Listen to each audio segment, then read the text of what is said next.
So with my big ticket item farming videos, I have been covering a lot of farms with potentially very high gold per hour capabilities, but they are going to be based entirely off of getting lucky drops.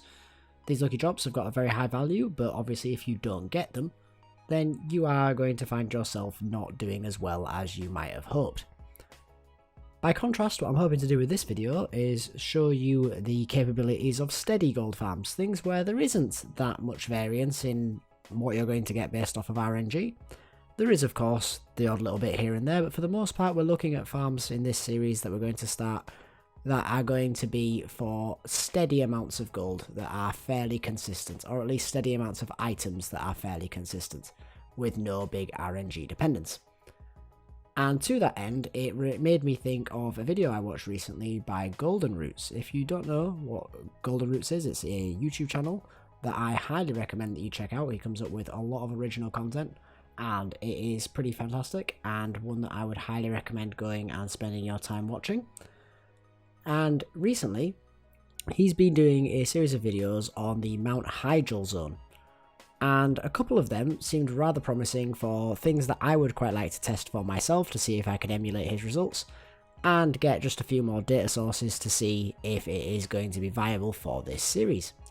Now, all of the footage that I saw on his channel was doing these farms solo, and I was curious as to how much the impact of having a second person, or obviously more people, would have on the effectiveness of these farms. So I'm covering the same farms that were already highlighted in the videos that I'll have linked down in the description below, but I am going to be doing these farms two-man. I got someone to come and give me a hand and see if it made a substantial difference to the amounts of gold that you can make. Now, I did try out quite a few of the farms in Mount Hyjal, but I did find myself vastly preferring two of them to the others.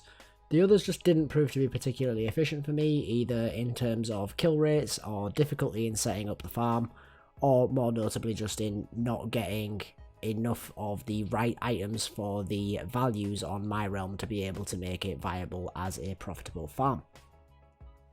With that being said, there were two standout performers that I'm going to be showing you here. So the first is what we've been watching already, which is going to be farming for volatile fires. Now, this farm takes place at the Flame Wake at the most westernly point. I'll have the map up on screen for you here, and what you're going to be doing is killing all of the elementals around. Now, the way that I like to do it when doing it two-man was that I set up somebody at the point where the portal is, where the cliff edge sort of takes it sort of goes off to the left, and all you're going to want to do is have that person make sure that they can kill everything in range of them, particularly the mobs that spawn and then begin running towards the portal, while someone else then takes another position up slightly further down the cliff edge, where they will be killing all of the mobs that are a little bit more stationary.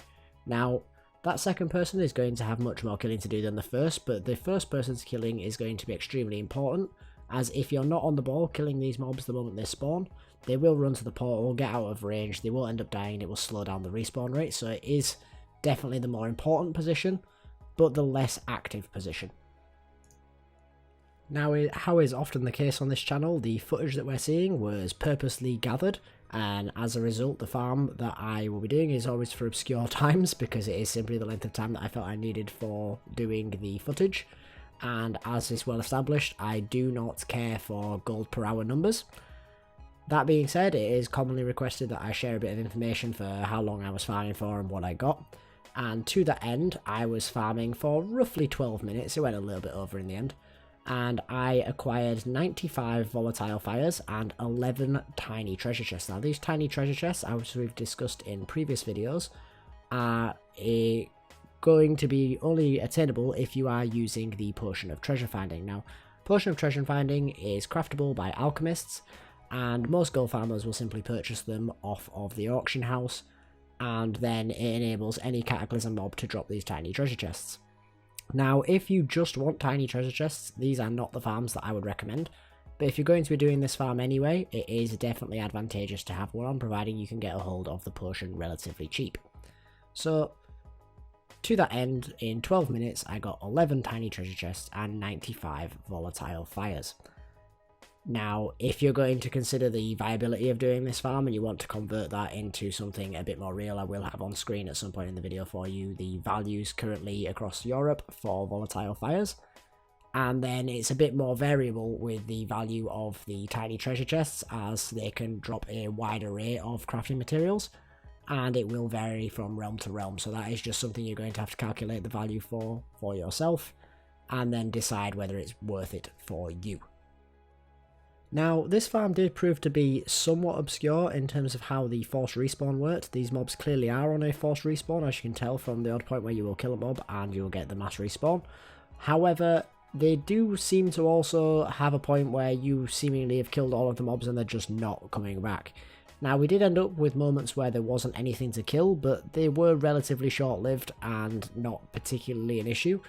But it does lead me to believe that the more people that you bring to this farm, it's not going to be particularly advantageous, as you won't be able to always trigger the respawn. Unless, of course, if you were able to bring a large number of people and spread out over a larger area to ensure that you kill every single mob. I do believe that there are some mobs that spawn slightly further than where you see the second position being here on the video. And if you're able to kill them, it might be able to increase the spawn rate for you. But that did prove to be quite challenging with only 2 people to cover all of that ground, so do bear that in mind. Now, our second location is going to be killing the elementals and cultists located on the path that travels from east to west, just south of the Shrine of Goldring. And we are going to be killing these for the tiny treasure chest once again, and a volatile again, but this time we will be swapping out the fire in favour of air.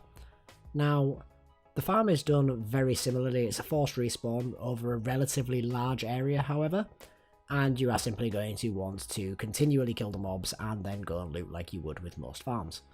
Now, there are some very notable differences between these two farms that we're going to have to discuss, and first and foremost is the fact that you will get a lot less volatile airs than you would volatile fires in the other farm, assuming that you have the same number of people, same kill count sort of thing. Now, in my experience, it panned out to be roughly 1/10 as many volatile airs as you will be getting from volatile fires in the farm that we mentioned first. However, that is because the majority of mobs that you're killing are not the elementals. The elementals that are present here do not seem to be forced respawned, which means that you will not be able to kill as many of them as you will the cultists that are present. That being said, that means that we do have an additional source of income from this farm over the previous, which is going to be cloth. These cultists are humanoid and drop ember silk cloth, which is going to increase the value dramatically, particularly if you are a tailor, so that you will get more of these.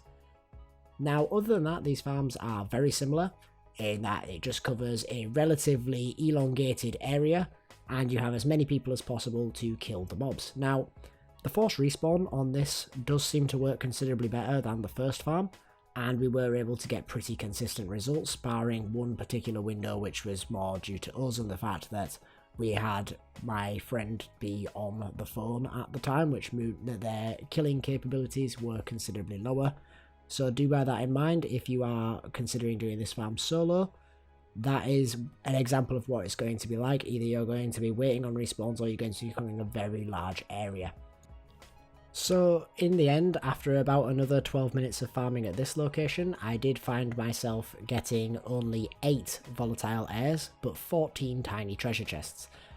Now, this farm did do substantially worse than the first that we showed in this video. However, it is the one with the higher potential in my opinion, because if you are able to get a group of people, the force respawn is considerably more able to be triggered at this location than the former, which means that you will be able to greatly increase the number of kills, and of course then by extension more of the consistent cloth and also green drops.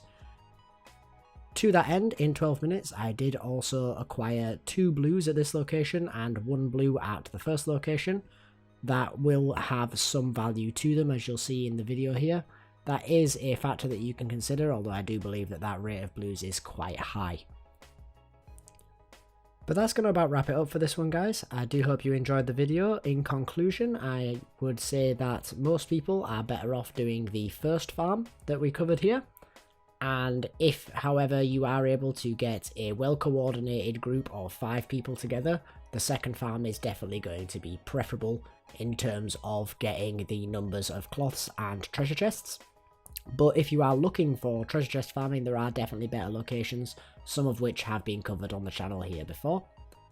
But I do hope you enjoyed the video, guys. I do hope that you found it helpful. If you did, please do consider liking the video, it helps out a great deal. And if you want to be kept up to date with future videos, then please do consider subscribing to the channel. But for now, guys, thanks for watching, and I hope to see you in the next one. Later.